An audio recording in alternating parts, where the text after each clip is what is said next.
Beginnings of a councillor association. Now, she's young, she's hard-working, she's a single mother. She worked in the crab and lobster industry, and I think it's also fair to say she is dynamic, she's driven, and she is a stalwart of her local community and her church. More importantly as well, her family are deeply rooted in the town. Ladies and gentlemen, please welcome Maria Botel.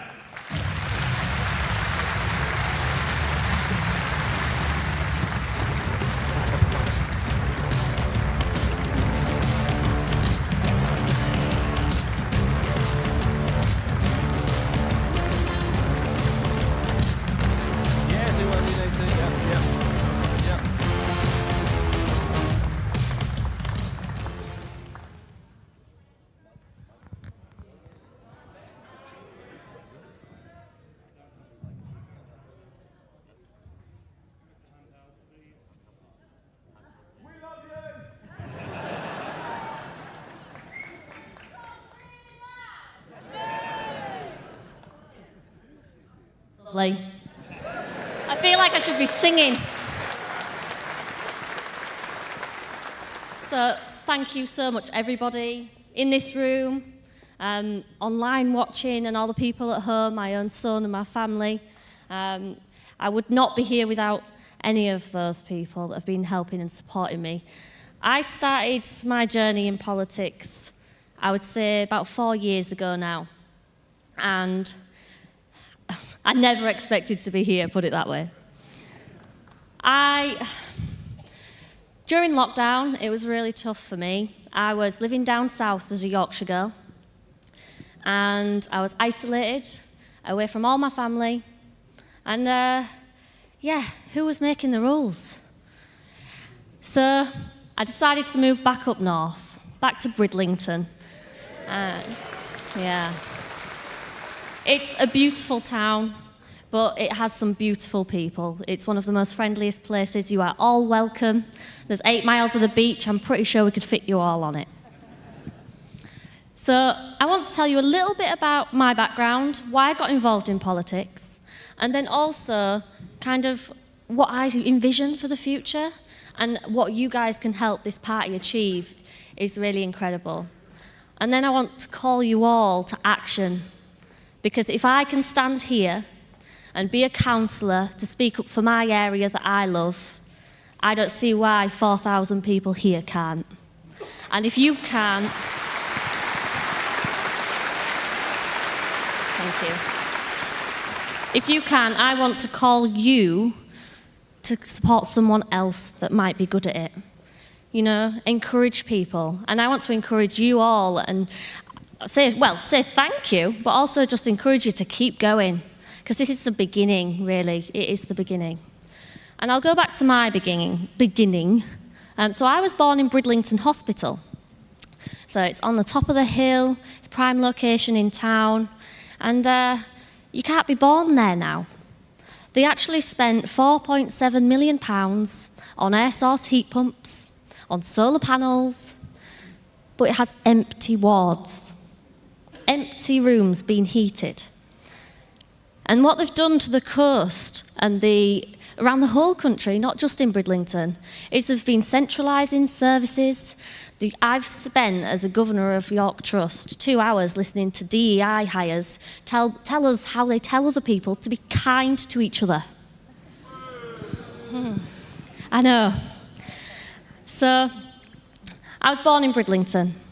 I thought I knew it all at 20, and I moved around the country, and I made lots of friends, but when I got back home, it was just so beautiful to be back near the sea with my mum, my dad, my grandma, my nieces, my nephews.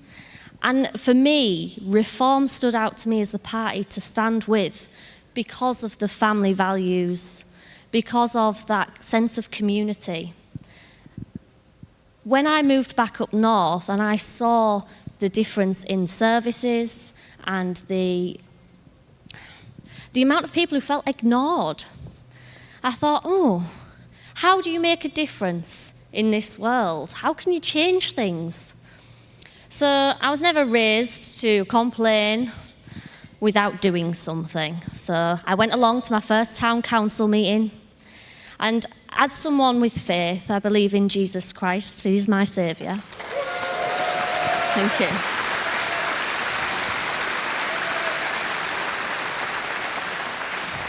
When I went to my first town council meeting, they handed out New Testament Bibles. And I thought, oh, really? You want me to do this? And so I started investigating how you become a town councillor. And then I got asked, do you want to stand for ward councillor? And I was like, what's the difference? Do you guys know the difference? Yeah? Yes? No? So there's different levels. So town councillors, parish councillors, they make a really nice difference to communities with flower baskets and parades, making sure that the Armistice Day goes smoothly, shutting roads, and kind of really contributing to the small things that make a big difference. Now, as a ward councillor, because I was elected as a Conservative for my sins,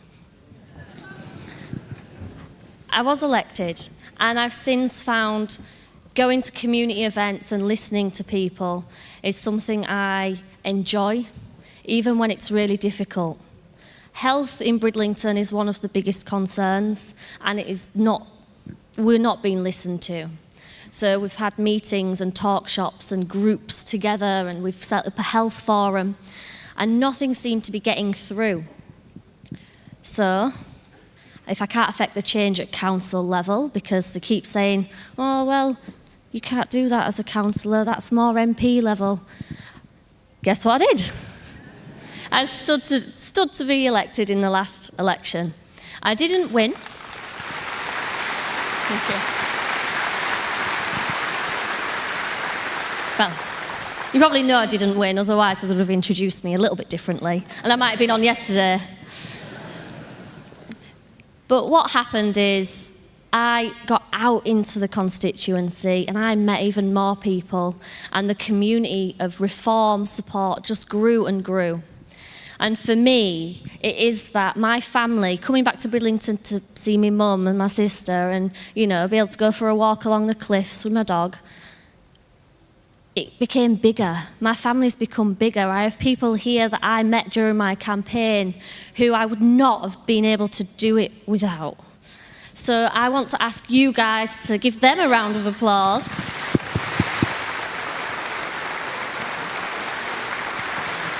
And let you know that in any campaign that you help with, you have no idea how grateful your candidate is, because it's not an easy task.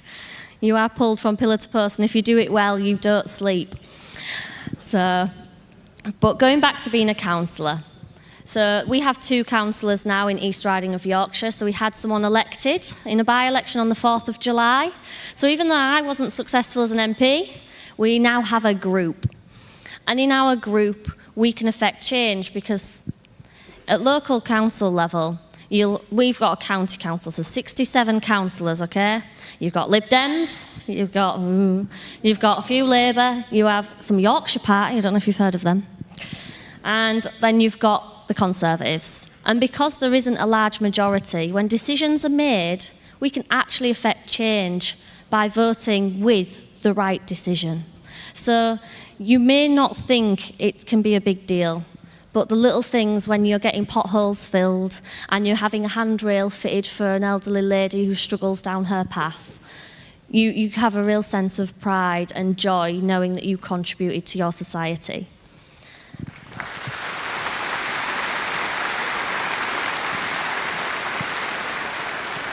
And for me, that's what I would like to see the vision of reform go forward in, is to build our communities. So my branch started last month. We had, just shy of 70 members come to our very first meeting. Yeah. And from that meeting, we had 7 people wanting to stand as councillors, but we also had everyone saying, I'll come make cups of tea at the next one. We're going to do, actually in Bridlington, there's a litter pick every 3rd Saturday of the month, so I probably should be there. It suits me a bit better, I think, personally, but anyway.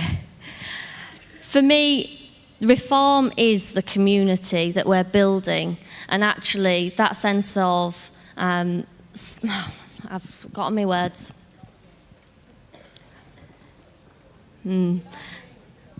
But no, for me, it is the community that we've got. I spent obviously the day here yesterday. I met so many people. You're all kind, wonderful, generous people. And everyone I've met throughout my campaigns as a local councillor, when I defected, I didn't have one single person in my constituency say anything but, yes, get in.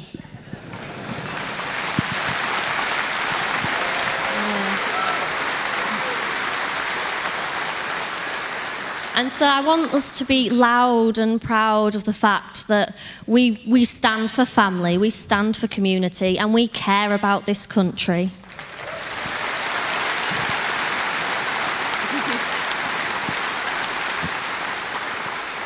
I did have a joke about how my dad was a window maker. I'm quite transparent, and I've never done this before. And I don't have auto cue, so all I can see is my own name. I would love to see Reform get hundreds of councillors in future. We have a WhatsApp group at the moment of the 20 or so of us, and we're always back and forth. We're a great team, and I know there's a few of you here, but I can't see you. And I just want to say thank you to anyone who's willing to stand, and call you all to stand.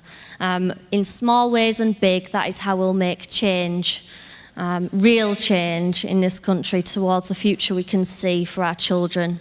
I'm a mother of one, and I worry about his future. He had an assembly the other day where they warned him about far-right extremism.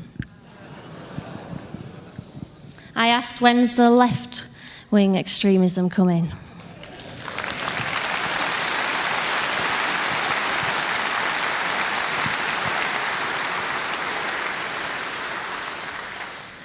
I hope you've all really enjoyed conference. For me, I went to Doncaster, and that was back in February, and I realised the people in the room were the kind of people that I can get along with. I also realised the contract is something that I want to fight for. And I realised that we are not far right, that we are right.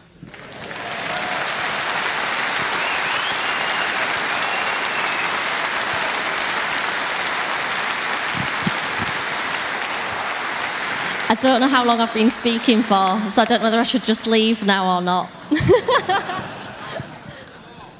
More? I'll give you another minute. I bought my own dress, but everyone stole that yesterday. I feel like I should take questions, but being a councillor is amazing. And it really, the more and more people you speak to, the more and more motivation you get. The more and more you get dragged into it, whether you like it or not. And yeah, it's a real shift. And I think the people in this room, you're dedicated to reform. You've travelled from quite far, and it's just fantastic. I can kind of see some faces, but it's, I just come and meet me later. I'm here. Ask me about what it's like to be a councillor. I think we're kind of going to gather around the Yorkshire and Humber table, because that obviously is my patch. And you're welcome to come say hello, ask me questions, what it's like to be a councillor, or how you can support. I've had so many messages, because my branch is set up and the neighbouring Yorkshire ones haven't quite got there yet. Everyone is so keen, really keen, like, oh, how can I help? What can I help with? How can I help now? And actually, be patient, please. It is coming. The branches are rolling out. We're trying to really support each other running these branches, and you will be used because there's a lot of work to do, and I think we all know that, but I can see the dedication and I can see the passion, and it really brings me hope and joy to see you here, and it brings me hope and joy for the future of our great and wonderful country. Thank you.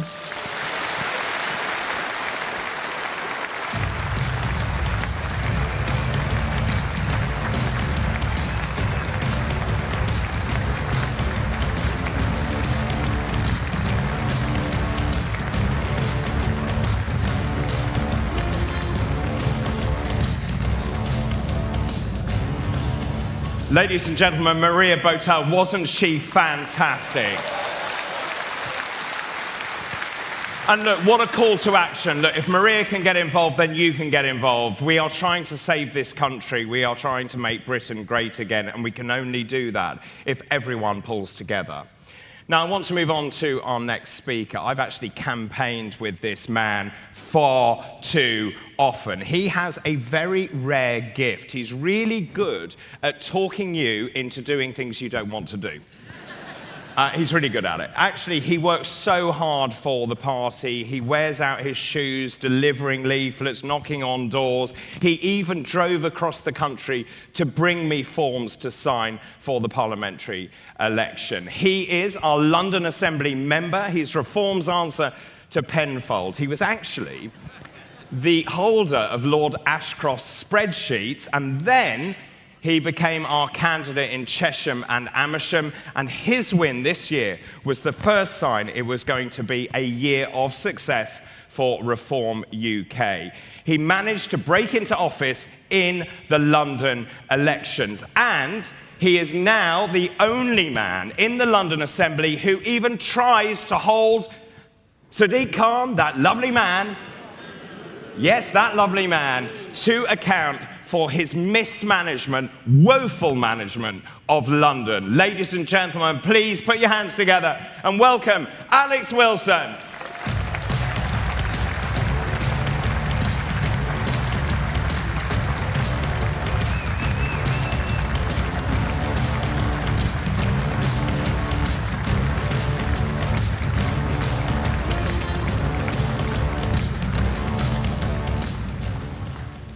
Good afternoon, conference. It's the afternoon. Good afternoon, conference. Now, as Zia has previously reminded us, LinkedIn founder Reid Hoffman once said that building a startup is like jumping off a cliff and assembling the airplane on the way down. Now, for those of you here that have been with us on the journey since 2021, you'll agree Reform UK has often felt exactly like that. And so it has given me enormous satisfaction to hear over the last 2 days so much about how our political startup is now taking shape as a fully fledged party. A party with a constitution, a party with local branches, and after this year's elections, a party with elected politicians.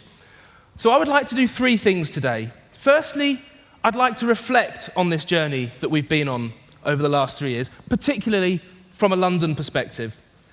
Secondly, I want to tell you about London from the vantage point of being Reform UK's first elected London Assembly member.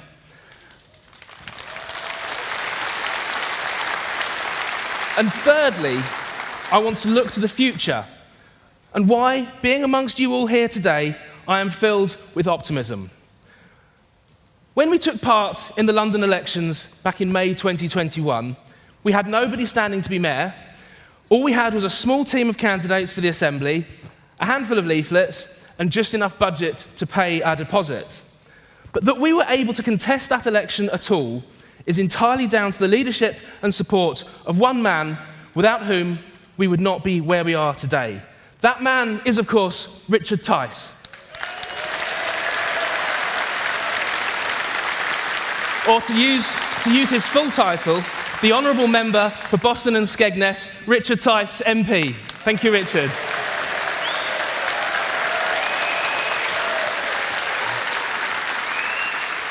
Now, campaigning in that election in 21 felt at times like shouting into a wind tunnel. The country was still in lockdown, preventing us from knocking on doors. Campaign meetings, to the extent that they happened at all, were held on Zoom. And on the rare occasions that we almost accidentally bumped into the public in the streets or outside their houses, our first job was simply explaining who Reform was. Now, according to the famous quote attributed to Mahatma Gandhi, first they ignore you, then they laugh at you, then they fight you, and then you win. We are in no doubt that after the dirty tricks of this summer, we've definitely reached the point at which they fight us. But back in 2021, let me tell you, we were firmly in the being ignored stage, excluded from hustings, getting zero coverage in the mainstream media. Most opinion pollsters didn't even prompt for us. And to be honest, our election results weren't great. Reform UK's share of the London-wide list vote was precisely 1%. So some candidates that stood in 2021 stepped back from the fray, feeling perhaps that their efforts were to no end, that campaigning for such a small party was futile. But for those of us that continued, progress was steady, rewarding the persistence and resilience of a small but growing band of committed activists. Now, admittedly, there have been points along the way where our hard work was ably assisted by the Conservatives. The defenestration of Liz Truss in October 2022 was a clear inflection point, leading to a surge of new members and a doubling of our rating in the polls. As we began 2024, we contested the by-election in Wellingborough, where I ran Ben Habib's campaign. And the recognition we got there was like nothing we'd seen in any by-election before. We were no longer Reform who, but a genuine contender. So in the end, we secured 13% of the vote. What a change from my own by-election in Chesham and Amersham less than 3 years before, where with just 1.1%, we barely troubled the scorers. But then to the London mayoral and assembly elections of May this year, followed almost immediately by the July general election, where in the space of just a few short weeks, we got 1 London Assembly member, 5 Westminster MPs, and 4 million votes.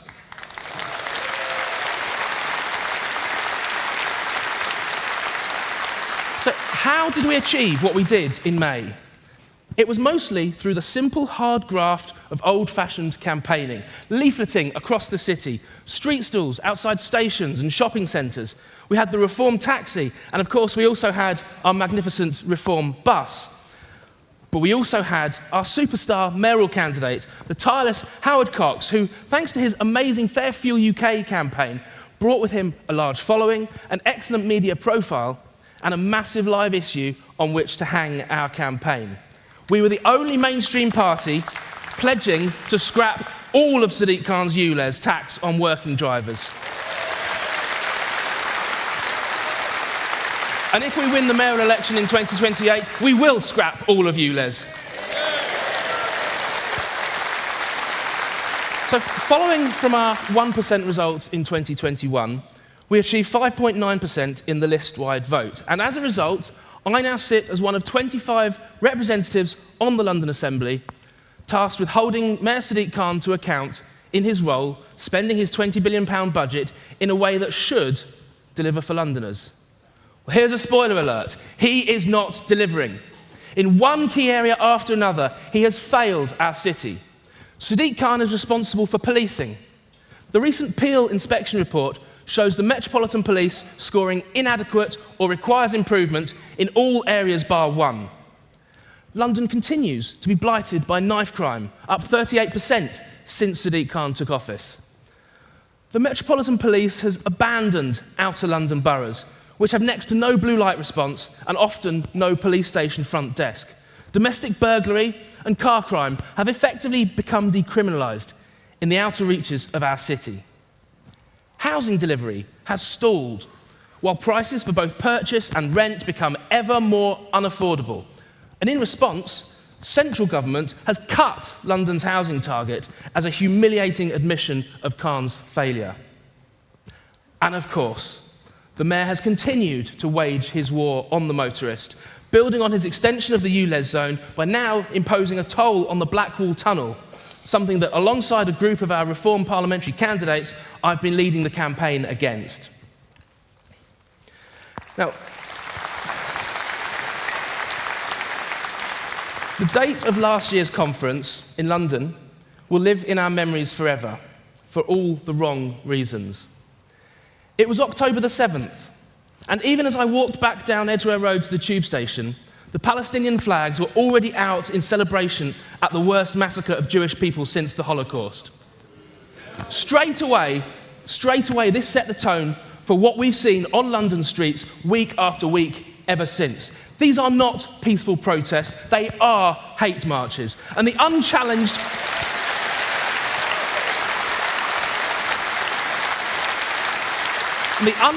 genocidal chanting and placards have made central London on protest days a no-go zone for our Jewish community. We all know what calls for jihad and intifada mean. We all know what from the river to the sea means. And for all the talk of extremism and hate over the summer, there's only one racial or religious group in our country that faces repeated calls for its extermination, and yet successive Home Secretaries won't get a grip. The Met Police won't get a grip, and the Mayor of London won't get a grip. And my message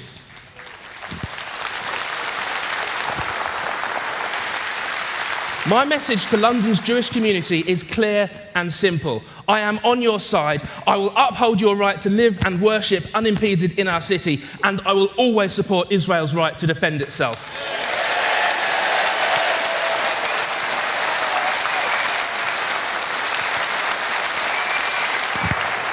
Now, unfortunately,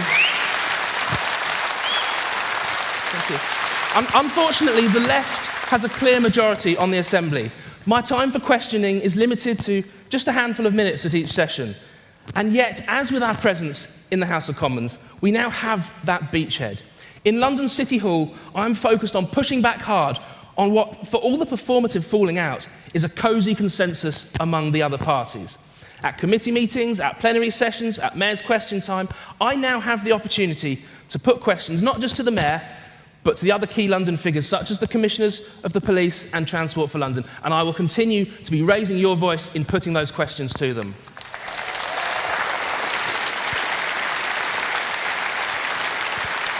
It's easy to despair at the re-election of Sadiq Khan and to think of Labour's dominance of London as somehow permanent and unassailable, and not natural Reform UK territory. This would be a mistake. There is nothing inevitable, nothing permanent about Labour's hold over London. Remember, in 2016, more people in London voted to leave the European Union than voted for Khan as mayor.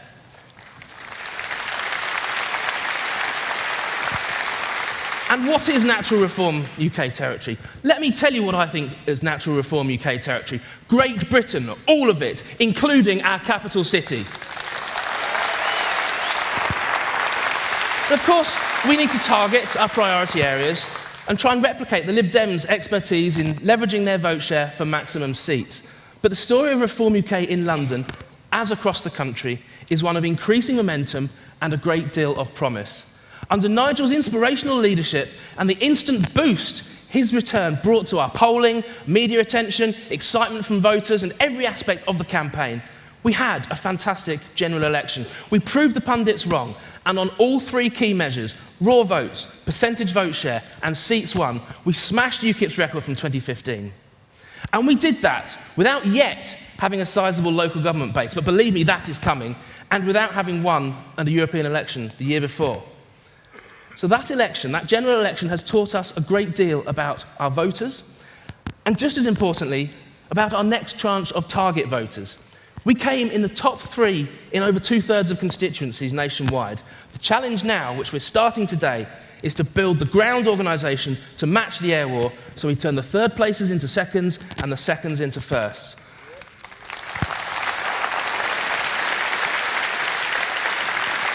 In London, too, we have our targets. This time, we stood a candidate in each of the 75 constituencies. We will win council seats in 2026. We'll have another crack at the Mayor and Assembly in 2028. And at the next general election, our greatly enlarged parliamentary party will include a cohort from London. So just this week, branches have been launched in areas of London such as Merton and Wandsworth, Hillingdon and Harrow, Newham and Tower Hamlets, none of which you might think of natural Reform territory. In Keir Starmer's own backyard, over 60 people attended the launch of our Camden and Haringey branch. I think some of them might be here. And in all of these branch meetings, we've attracted new members, many of whom are champing at the bit to campaign. So council by-elections are an important stepping stone for us, and I'm delighted to confirm we are already standing in 3 upcoming contests in Ealing, 1 in Bexley and 1 in Greenwich. And in all 5 of those seats, we'll be looking to replicate the success the party is seeing in other parts of the country. So this conference, this is why I am so optimistic about our party's future over the next few years. Campaigning for an insurgent party requires, as I've said, resilience and persistence. Two traits I see in abundance among all of you here today. These qualities were essential in the early years of our journey, and we will need them more than ever if we're to meet Zia's challenge to form the next government.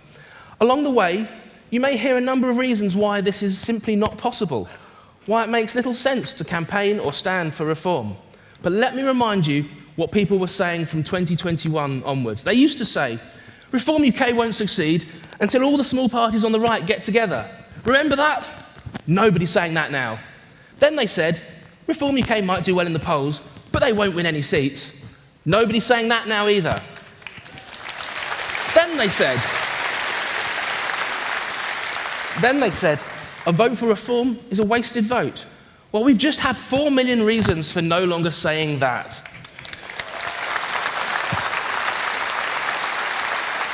And then most recently, I've heard, Reform UK isn't a proper political party. After today, they won't be saying that either.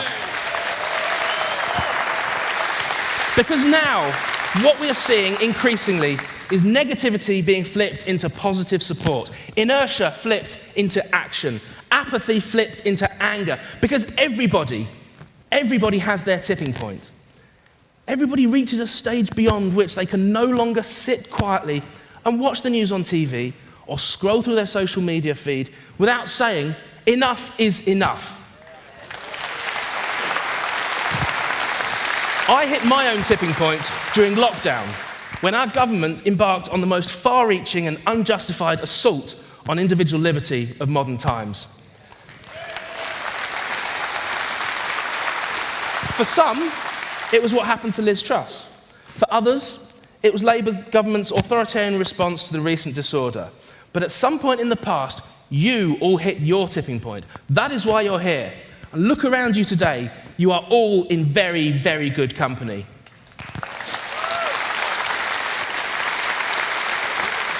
Before July, the Conservatives in government were arguably Reform UK's most effective recruiting sergeant.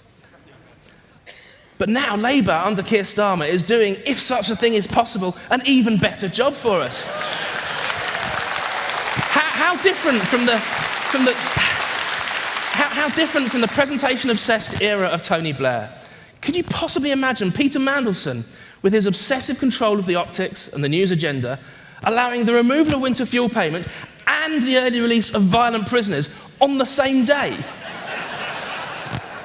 Before July, we were seen as the political home for Conservatives betrayed by the leftward lurch of the Tories. But now it is no longer just about left and right, as so many Labour voters are feeling buyer's remorse. They see in Starmer's party a contempt for ordinary Britons, a self-destructive messianic pursuit of net zero, and a lack of concern about what are, to all intents and purposes, open borders. Increasingly, voters see in Reform UK a party of freedom, of enterprise, but above all of decency, a party that will take the actions needed to secure our borders, to stop our pensioners dying from cold, to turbocharge economic growth, and to stand up for the history, values, and culture of our great country. So week by week, more and more people are hitting their tipping point. Week by week, we are attracting not just new members, but new activists and new candidates, and with that, new energy. It's already been a rollercoaster year for Reform UK, but we are only just getting started. Nigel and Zia have a plan to challenge for power, and you are all part of that plan. Whether you're in London, in Leeds, or Llandudno, be sure of this. If we work together in unison, we can do this for your families, we can do this for our communities, and we can do this for our country. Thank you very much. Thank you.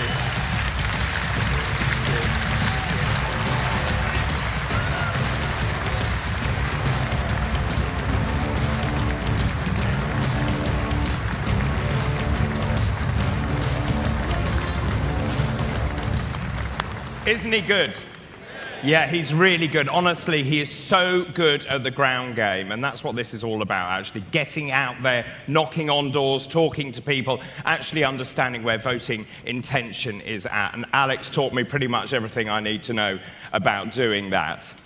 Now, if you are just joining us, we're broadcasting live across the nation and across the world from the NEC in Birmingham. Well, our next speaker is an old friend of our movement and a former MEP ally of Nigel Farage in the European Parliament. Now, he is the founder of the True Finn Party. He took it from a blip in the polls into government, and he became Deputy Prime Minister and Foreign Minister. And apparently, as well as doing all that, he's also the world's most famous Millwall fan. Who knew? Ladies and gentlemen, please welcome Timo Soini.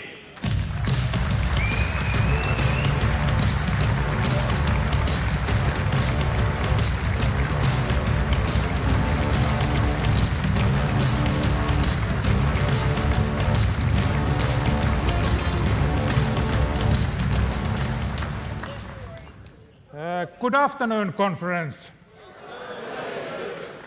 I am very happy and honored to be here today. I had a chance to visit the country in July too. I traveled to Clacton to give my support to my own old good friend Nigel, who finally got a seat in Westminster. 8 attempts. I only needed 6.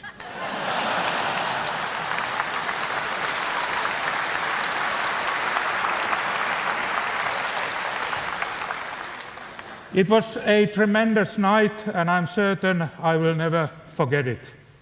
Once more, congratulations to Nigel, Richard, Lee, Rupert, and James, and everyone working for this victory. It was great to have a chance to witness it. Today, I want to give you some ideas how to proceed and go to the next level. You, of course, know the situation best. But as you will find out soon, I have been in a very similar situation before, and thus think that you could find this contribution useful. In 1995, the Finnish Rural Party, the party I have voted and worked for, and the party that has offered me a political home ever since I was 17, went bankrupt. As incumbent party secretary, I sacked first all my colleagues and finally myself and dropped the keys in the postbox. It was tough. As you can imagine, the feeling was devastating. After a while, there were 4 of us, 4 Finnish men sitting in the sauna, drinking, talking, thinking what to do. We were beaten, yes, but not defeated. We decided to establish a new party, the True Finns Party. First years were difficult. Hardly anyone was interested in us or our message. I remember one campaign day. I woke up way before the dawn, scraped off the ice from the windows of my old Mitsubishi, and drove to the long way to the town to give a speech at the local marketplace. There were only 2 pigeons there. And when I started, the other one flew away. But the other one stayed.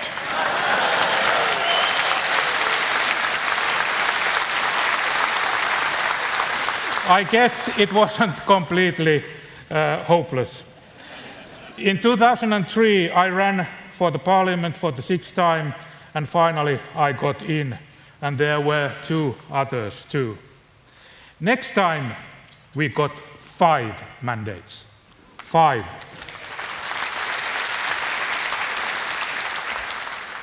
At that moment, as a member of that small parliamentary group of 5, I realized that if we do the things right, we will have a chance to do something big.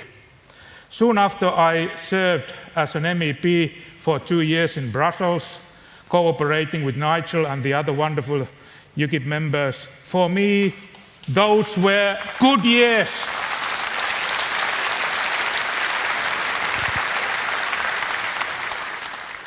I got a lot of connections, a lot of friends, and also I had time to think, to plan. I was away from the domestic politics, away from the national normal hula-baloo. I had time to plan our next moves.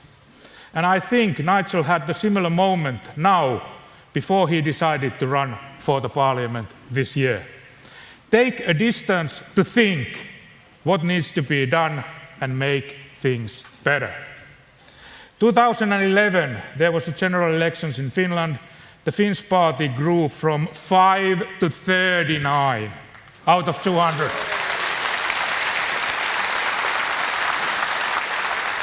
And it was a real landslide, a massive change in Finnish politics. We crushed the hegemony of 3 old and tired parties that had been sharing the power for decades in Finland.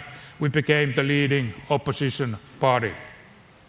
For years, the media, scholars, and our political opponents have been laughing at us, but they didn't laugh anymore.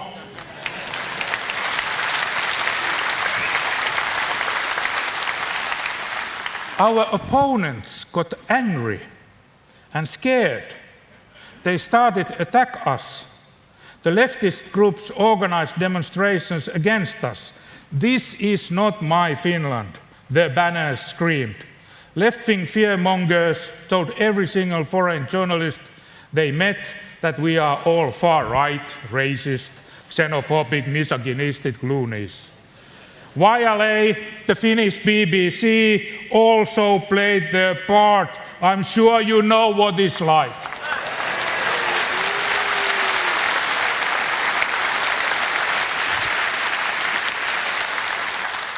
However, our opponents did not succeed.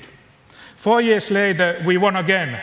We entered the coalition government and got 5 ministers in the cabinet. I became a deputy premier and foreign minister.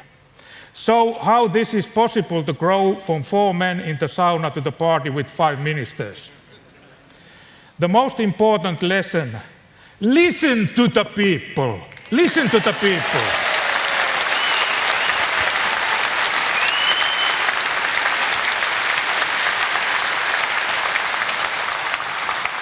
Learn from them and respect them.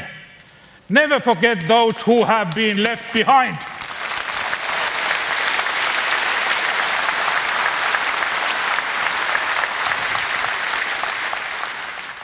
And why? For 2 reasons. People deserved to be heard and noticed. They elect you. That's where you get your mandate. Usually, if you hear voices, medical experts might say to you that you should probably pay a visit to your GP.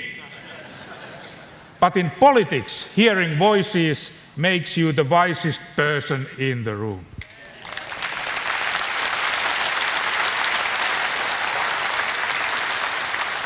The other reason is that by listening to the people, you differ yourself from the other parties, because they do not listen. They are not willing to meet the public because they are always at risk of bumping into some bigoted women from Rochdale.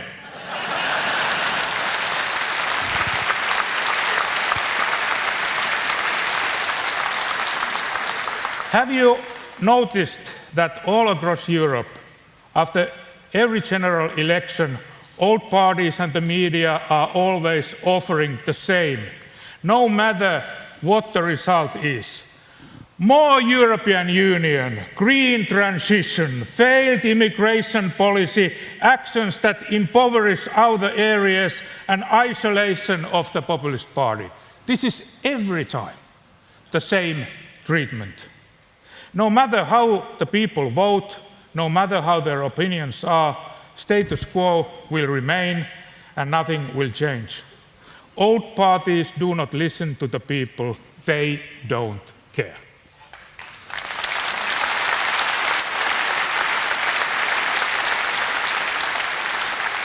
Just lately, Mario Draghi, an EU banker, spent some time in his vault thinking what EU needs after so many failures. Finally, he came out with an answer: more European Union. Who could have and would have had thought the other way?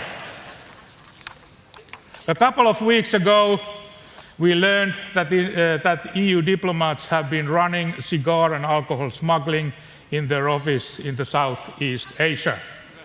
More EU. Wanna rejoin? No? Good. Good heavens. This time you would be forced to adopt Euro too. Rejoin anyone? No? Let's move on. Lesson number 2, focus on local level. One of the key factors for our success in Finland was strong emphasis on the local level. That is where you future MPs grow.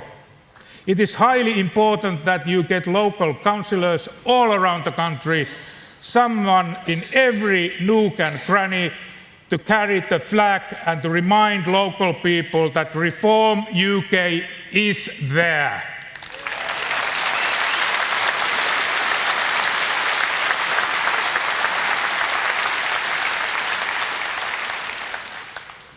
To your MPs and the other key figures, I want to say that you are needed in this process. People want to see you too. It often happens that the leaders are busy. They are, of course. But you have to make sure that you have time to travel around the country. When the Finns party were in that phase, one of my friends from western part of the country organized a tour in his constituency. We were trying to find people to run for the local elections.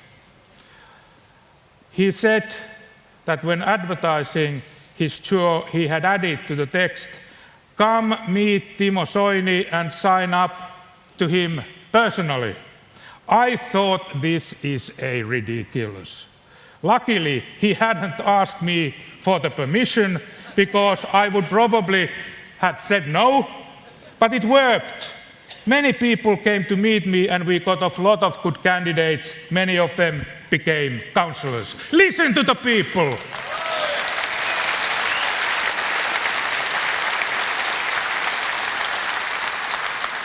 These kinds of things make a difference, and more importantly, they make you look different from the other parties.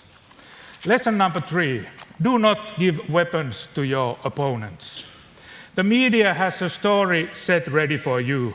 A bunch of xenophobic loonies, bigoted racists, amateurs, small-minded simpletons who are offering simple answers to complicated problems.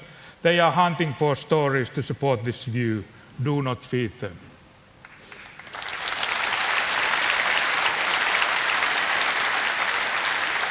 They never asked about your policies on immigration, on businesses, and it's always this setup what they are aiming at.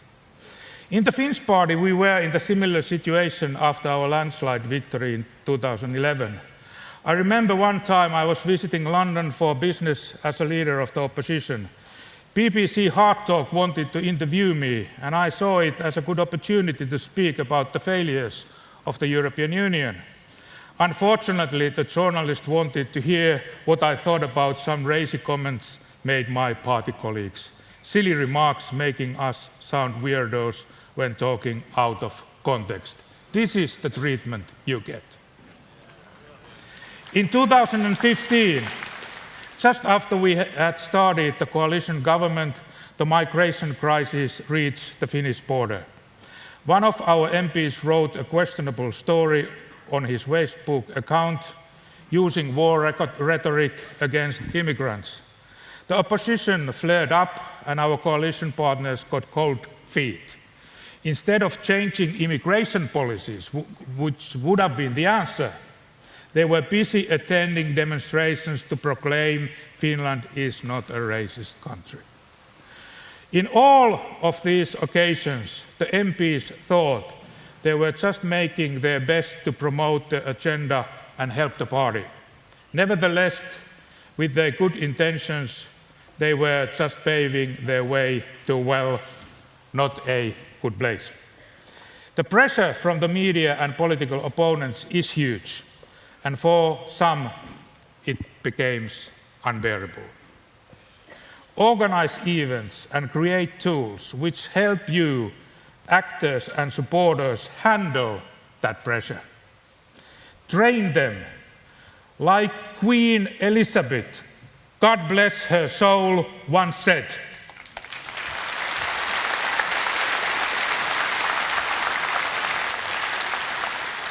It is all to do with the training. You can do a lot if you are properly trained. Do not forget her wise words.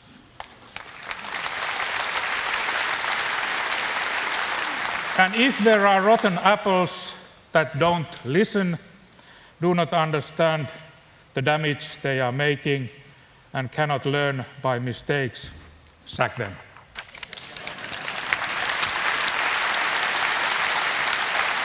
You are too precious to be labeled. You are too precious to be labeled, because you are the hope of this country. Finally, lesson number 4. Find the right staff around you. In politics, there are a lot of people who see themselves as big stars. Sometimes it is true. There are stars in the game, but a successful politician needs qualified people around them. Loyal, hardworking people who are always there when needed.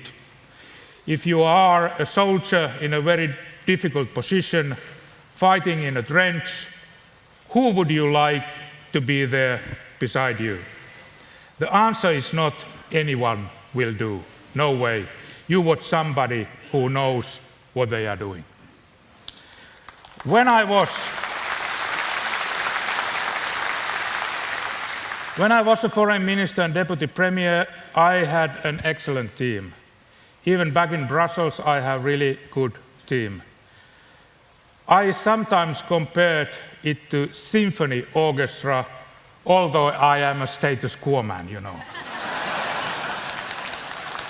It's a good contradiction to have them both, but not at the same time. You lead and everybody around you is playing in perfect harmony. That makes an impact. That creates results. So, in the nutshell, listen to the people, value them, respect them, focus on local level, do not give weapons to your opponents, and build a professional team around you. Train your work, folks, and keep the pound!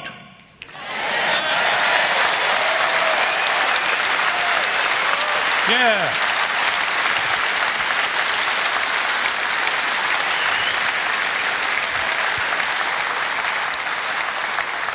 Dear conference, I want you to succeed. I think this country needs you to succeed. People who voted for you deserve it, that you would succeed. This is a great country with wonderful history, and you should be proud of that. Reform is needed, that the future will be great too. By working hard, you can lead this party to victory.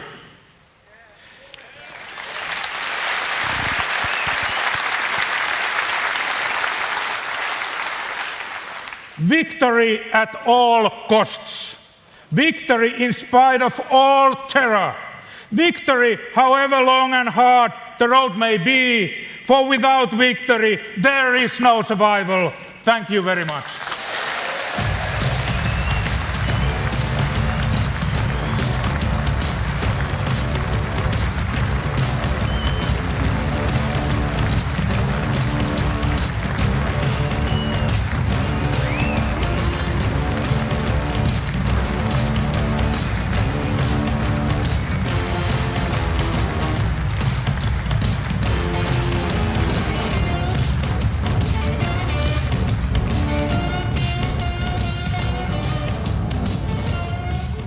Really brilliant stuff. Thank you so much, Timo.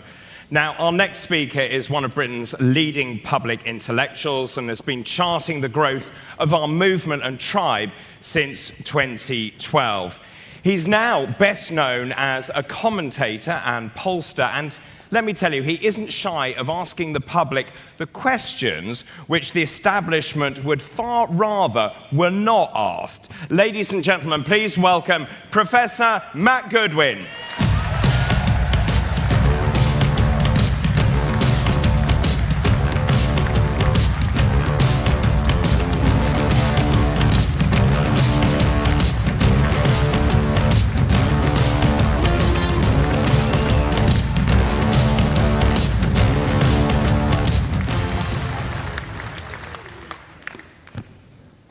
It's really great to be with you guys today. It's amazing. I was sat there last night and I thought, I'm not actually speaking to the People's Army. I'm speaking to the party army.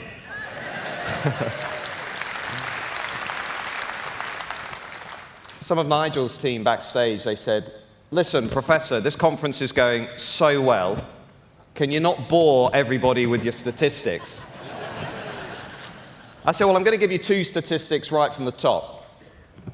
Because this morning we had some polling on our new Prime Minister, Keir Starmer. And the British people were asked, how well do you think Keir Starmer's doing as Prime Minister? Maybe I should poll this room. 34% said, I think he's doing quite well. I'd like to have what they're having because it's strong stuff. 53% said, I think he's doing badly. He's only been in the job for 2 months. Now that gives him, in my world, a net leadership rating of -19.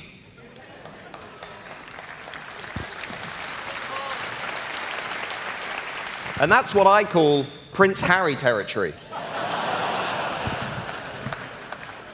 And I tell you, I think if this government keeps going the way it is, by Christmas he's going to be in Prince Andrew territory.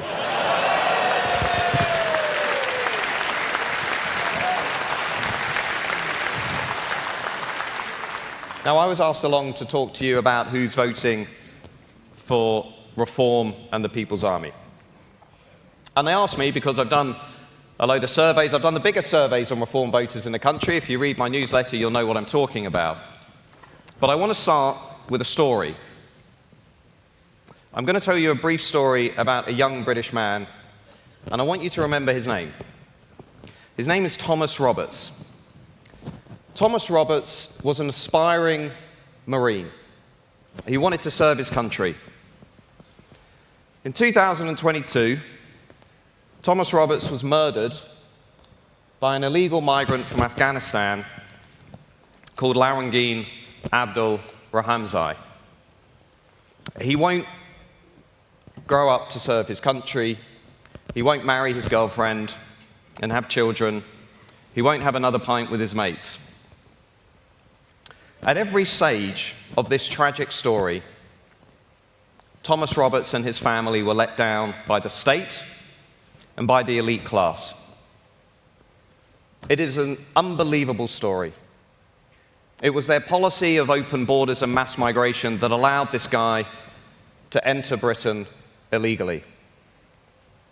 When he arrived, eventually meeting the authorities, he told them he was 14.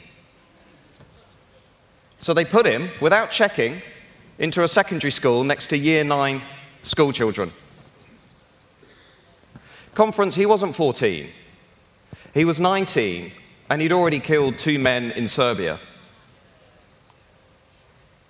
When he went to see the dentist said, this guy isn't 14. And even still, the authorities didn't check anything out. He went on to assault school children, his foster mother, and 2 days before he murdered Thomas Roberts, he was reported to be walking around the streets of Bournemouth with a machete. And the police couldn't find him. Now, Thomas Roberts' mum and his family said that he's been swept under the carpet, that the state don't want to talk about him, because one of the most remarkable bits about this story is that even the coroner concluded that there wasn't going to be a full inquest into his death because she concluded there were no systemic failures. Now, I don't know about you, but if this case doesn't highlight systemic failures, I don't know what does.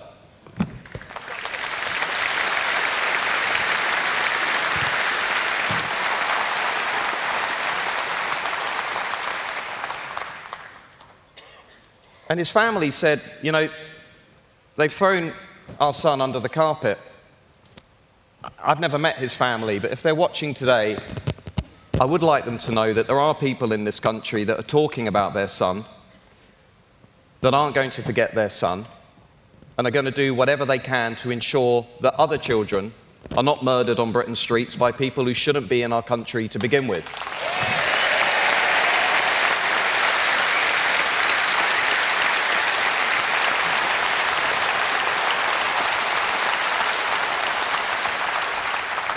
Now, why did I begin with that story? Because this is about this movement.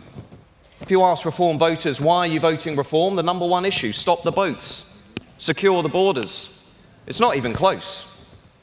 Everything else is second, distant second and third. This is a movement that is being driven by people who want to feel secure and safe in their own country. And they've got good reason to think that way. Since 2018, we've had nearly 138,000 people enter Britain illegally on more than 4,000 small boats. Your first act in entering Britain cannot be to break the law. And if you look at what this tells us about the country, it tells us a great deal. A nation that cannot control its own borders is not a serious nation. A country that cannot control who's coming in and out is not a serious country. And for many people in Britain today, what makes this especially galling is a hypocrisy that underpins many of the decisions that are or are not being taken by the Home Office and other government agencies. We are taking away winter fuel payments from 10 million pensioners to save £1.5 billion, while we're spending £7 billion on this broken asylum system. It doesn't make any sense. It's crazy, completely insane.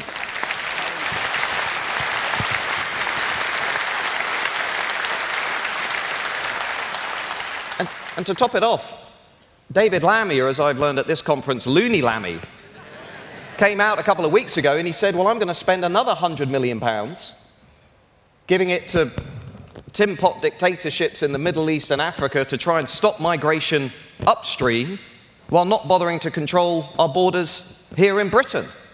It doesn't make any sense. Now look, conference, if it's a choice between giving £100 million to other countries versus giving £100 million to British pensioners, I choose British pensioners every single time.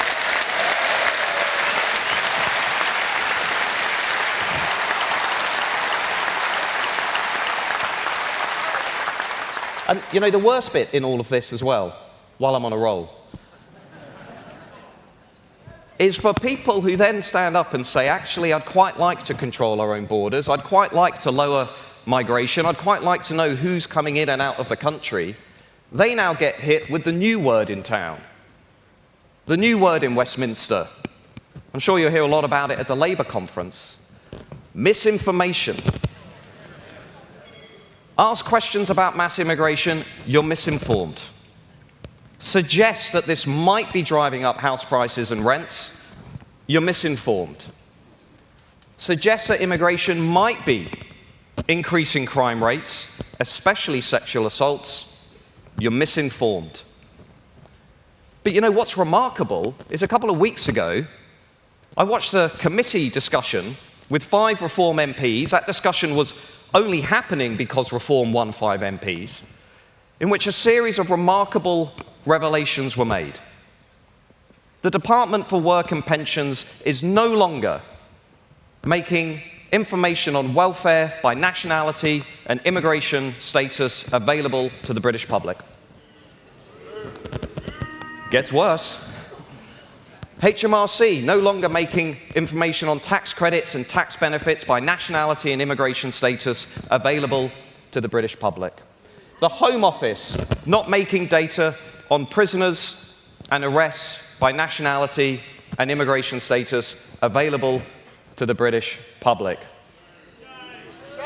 No longer giving us detailed information on how much accommodation and housing for illegal migrants is costing the British taxpayer. Either they have that data and they're refusing to share that data, or they're simply not collecting it in the first place. And then when you ask questions, they accuse you of misinformation.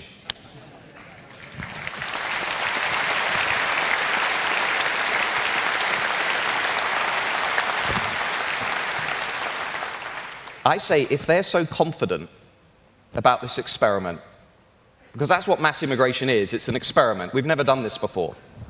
No country has ever gone through this level of demographic change and had a sense of certainty about what is on the other side.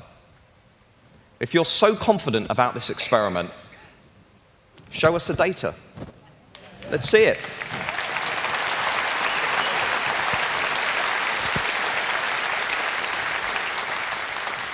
Because I can tell you, based on what I do, this data is available in lots of other countries.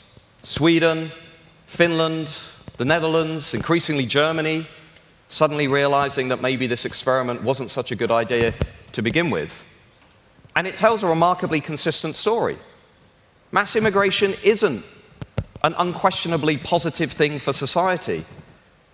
In fact, what it shows is that the very kind of migration that we now have in this country, which is low-wage, low-skill, non-selective migration from outside of Europe, is a net fiscal cost, not a net fiscal benefit to Western economies. That is what the studies are showing.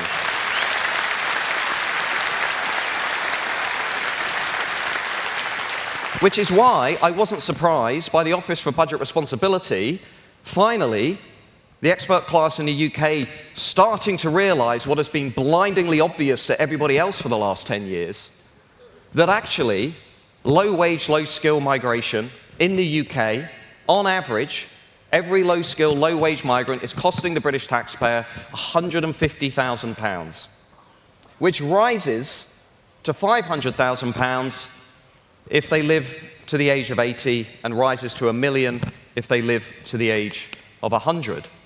The economic case for mass immigration is falling apart. The only people who don't want to accept that are the people who have presided over this broken experiment.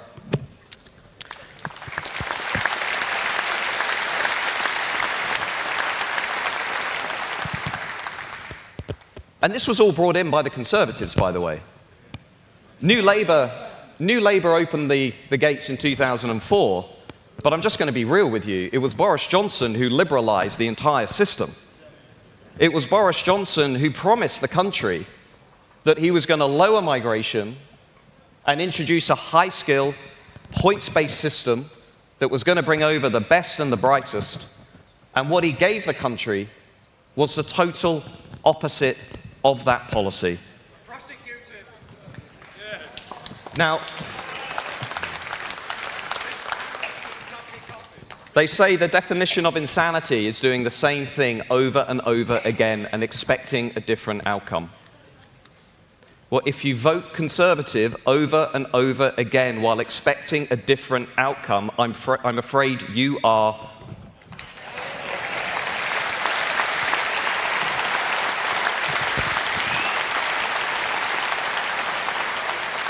Because what the Conservatives are clinging to is what the Labour Party is clinging to. It's the same elite consensus that's been governing this country for the last half-century. Big state, big regulation, big tax, big debt, big on woke, big immigration, big on elites, big on everything except the British people. That's the elite consensus.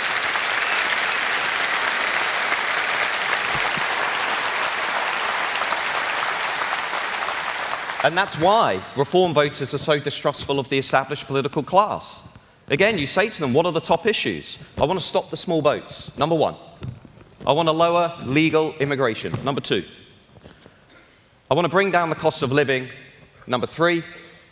I want a politics that represents ordinary working people like me.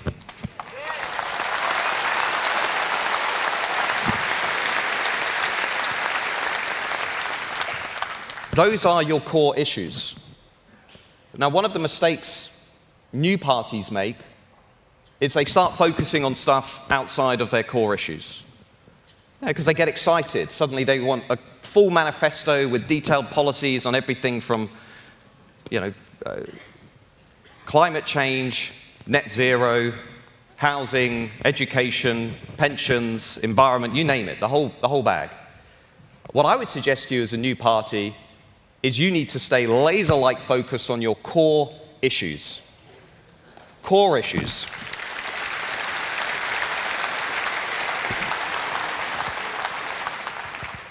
Because if you actually look at the state of public opinion in this country, what ordinary people out there are thinking and feeling, you speak for a much larger number of people than you are led to believe by the newspapers and television channels in this country.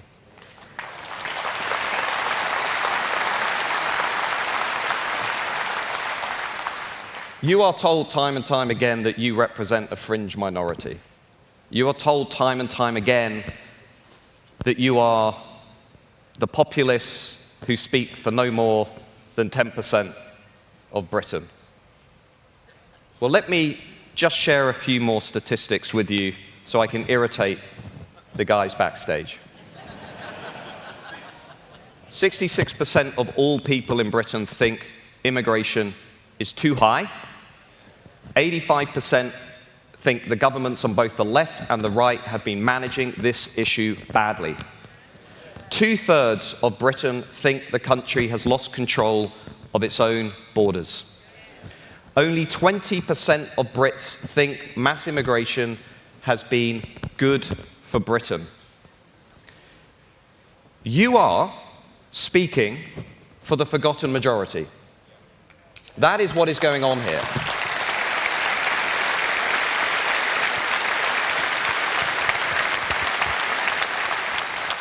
You're speaking for a majority of people in this country who are saying, I want to lower legal immigration into Britain back down to reasonable, sensible, and respectful levels.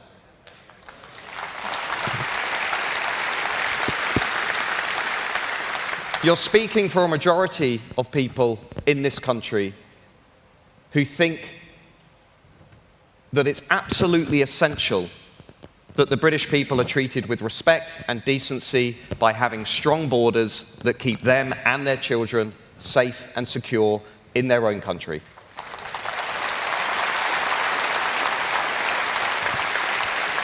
You're speaking for a majority of people in this country who think that we should be teaching children what is rooted in biological reality and scientific fact.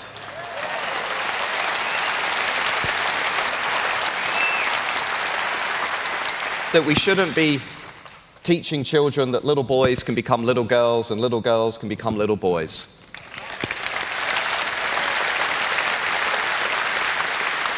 You're speaking for a majority of people in this country who are proud of their national history, who accept that Britain didn't always get everything right, but on balance it did more good than it did wrong in the past.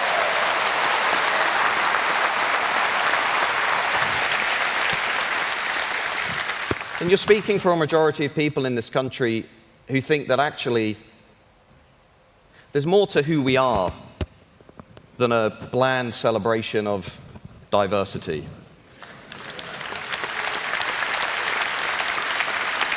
This is what the elite class are trying to do. You see it, right? They're trying to repackage who we are around a bland, universal celebration of diversity that could just as easily apply to any other nation in the world. That's what they're trying to do. They're trying to say that the only thing that defines the British, the only thing that defines the English, is that we celebrate multiculturalism. But actually, to say that a nation is welcoming of diversity is fine. But it cannot be the basis of our identity, because it's like saying we have no real identity of our own.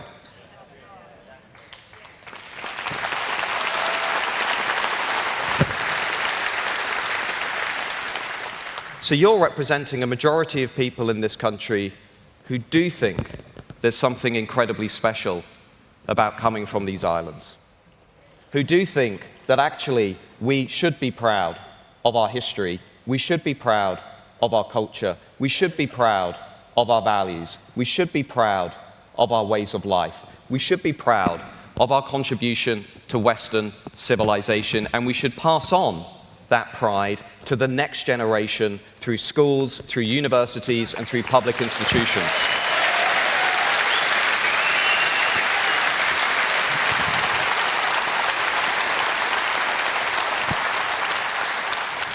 I don't think what I'm saying today is controversial or shocking at all. I think this is mainstream, common sense politics that appeals to 60, 70, 80% of people in this country. So when I was asked to come along and speak, I not only wanted to make you aware of a few cases that have touched me personally, and I've felt appalled by some of the things that have happened in our country, and I want you to go away and just know a few names and tell people about those cases. But I also wanted to try and give people in this room a sense of confidence, an awareness that you're not speaking for 10% or 14% of the country. On many of these issues, you are speaking for the forgotten majority, which is why I think ultimately, when we come back here in 4 years, 5 years, or we come back after the elections in Wales, or we come back after the local elections, I don't think I'm going to be talking to a party on 14% of the national vote at a general election. I think I'm going to be talking to a political party that has completely reshaped the front lines of British politics and put the British people back in charge. So thank you very much.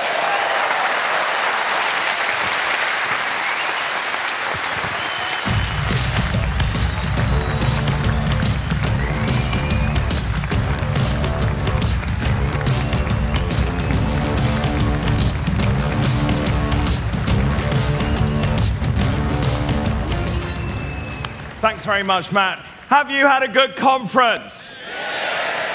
Have you had a good conference? Yes. Well, thank you ever so much for attending our conference. And now, ladies and gentlemen, it is time for our final address. There is, of course, no one better to give it than the leader of Reform UK, the man himself. Ladies and gentlemen, please welcome Nigel Farage.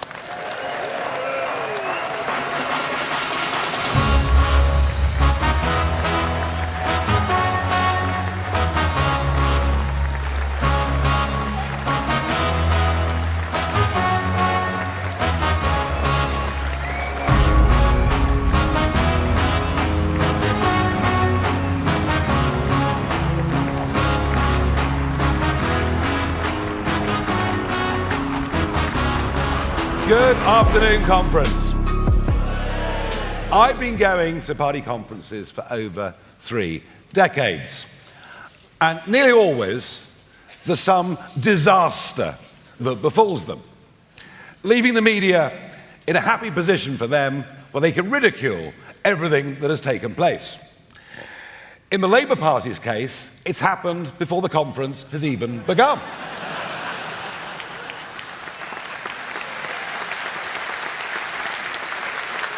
I wanted to build this conference as Reform UK comes of age. And we did that. We've passed our constitution. We've, I think, really understood, all of us, what we need to do to change the course of British history. But there was always a danger that by saying reform had come of age, something totally ridiculous would happen. It didn't, and yesterday was a resounding success for this party, and I thank all of you, every one of you, for doing that.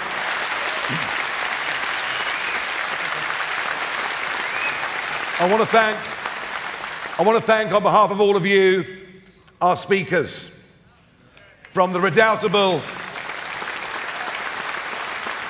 The redoubtable Anne Widdecombe. She's there. Stand up, Anne, come on.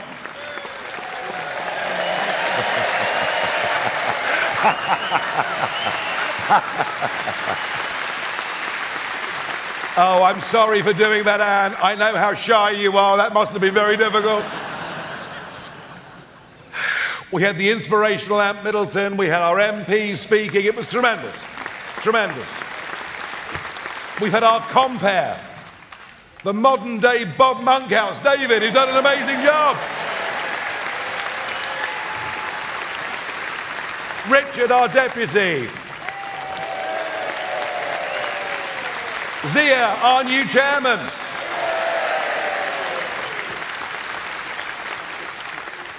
So what have we learnt from these 2 days? I think the first and most, thank you for your help, I do appreciate it. The first thing I think we've learnt is we've learnt about organisation. I could not have been clearer in what I said to you yesterday, that there is a limit to what the leadership team and the professional management structure can bring you.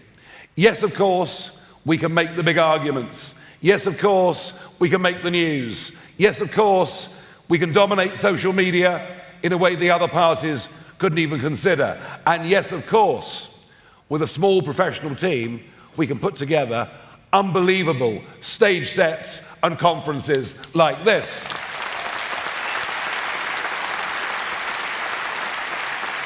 But that only takes us so far. I'm sorry, my voice is a bit, after the singing last night, I'm a little bit croaky. That can only take us so far. It is on the ground. I talked to you about what the Liberal Democrats had done. Timo Soini from Finland told you how a party from nothing led to him becoming the foreign minister and the deputy prime minister of Finland.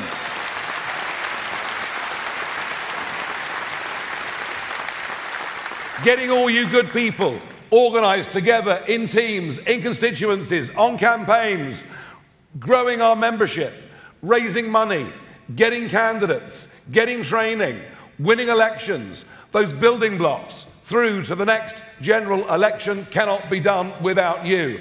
And that is why I've given you ownership of this party. So I've given away my shares. You are in control. Our destiny of this party and this nation's future is in your hands. Are you ready to take up that challenge? Good. Because when I've finished, it's time for a sandwich. But in the main foyer, between now and up till 5 o'clock, every single region has a banner. It'll say South East, North West, Wales, Scotland, etc. Please, please go. If you're not already engaged, go to those tables. Let us know who you are. Let us know what you would like to do to help us. We need to form branches in every constituency in this country. We need candidates standing in every council seat, in every council by-election seat. We need you to be part of it. And we need you then when you go home and you have meetings with other people to encourage them to do the same. And we should remember, there are many, many, many thousands more who would love to have been here, but it is a very expensive and time-consuming thing to do. And it's for that reason that we will be going out around the country doing one-day conferences. And so the second lesson, I think, from this conference is planning. We have to plan professionally ahead.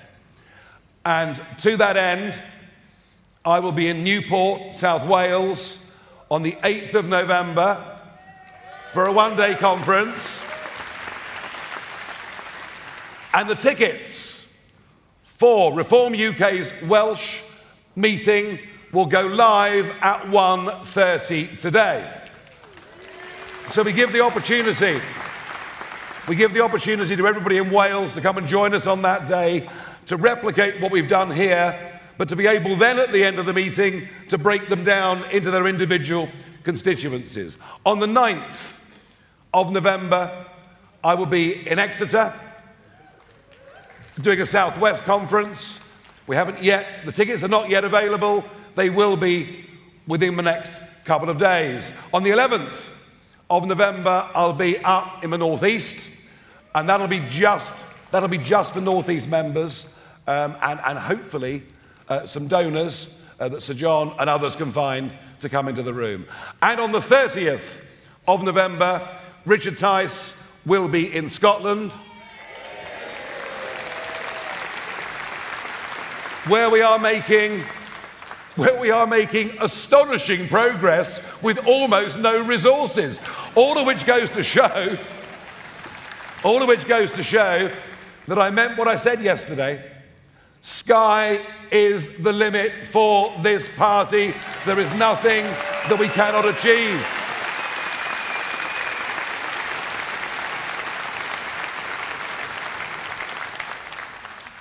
And the third thing I think we've learnt from this conference, and I'm going to sum this conference up in one word. The one word that came through, and this, despite the fact that we all fear for what's happening to our culture, we all fear what's happening as a destruction of our values, we all loathe what our young people are being told at school and university. We look on in incredulity as growing numbers of people choose the welfare state as an option, a lifestyle, rather than going to work. We know there are very, very deep problems in this country. We know that on borders, and as Matthew Goodwin was saying a moment ago, on legal immigration, on the small boats, we know we've been let down by a willfully, deliberately lying political class. We know those things. And yet, despite all of that, we gather 4,000 of you here in this arena, and it'll be many thousands more as we go around the country for the rest of the year. And what do I see? I see happy, smiling, normal in most cases.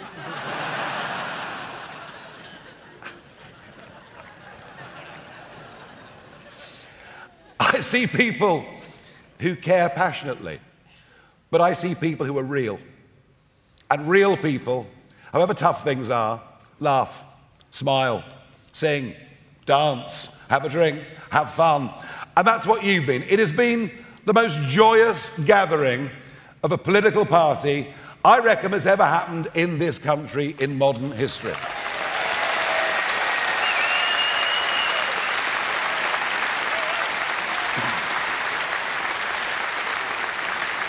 And so I take one word that sums up this conference, that sums up this party, that sums up our mood and who we are as people, and the message that we must take out with every door we knock on, with everyone we speak to. The message, the word that sums it all up is optimism. We believe we can do better. We believe this country can do better. We believe we can turn this country around. We know we have the silent majority with us. All we have to do is to inspire them to join us, to believe in us, to help us. If we can put out that message of optimism. And look at what we're up against.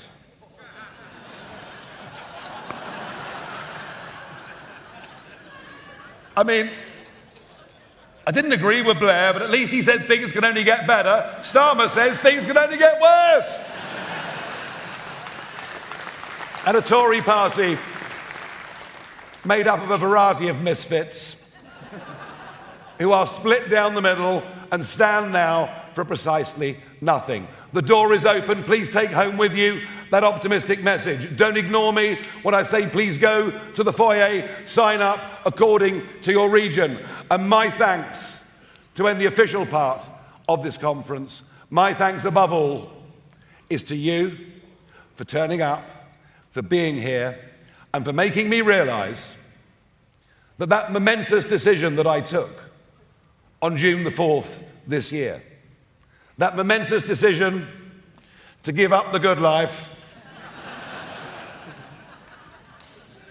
to come out of semi-retirement, to throw myself back into the front lines, to take all the abuse that has and will be heaped upon me. Now, what you've made me realize is that it was all worth it. Thank you.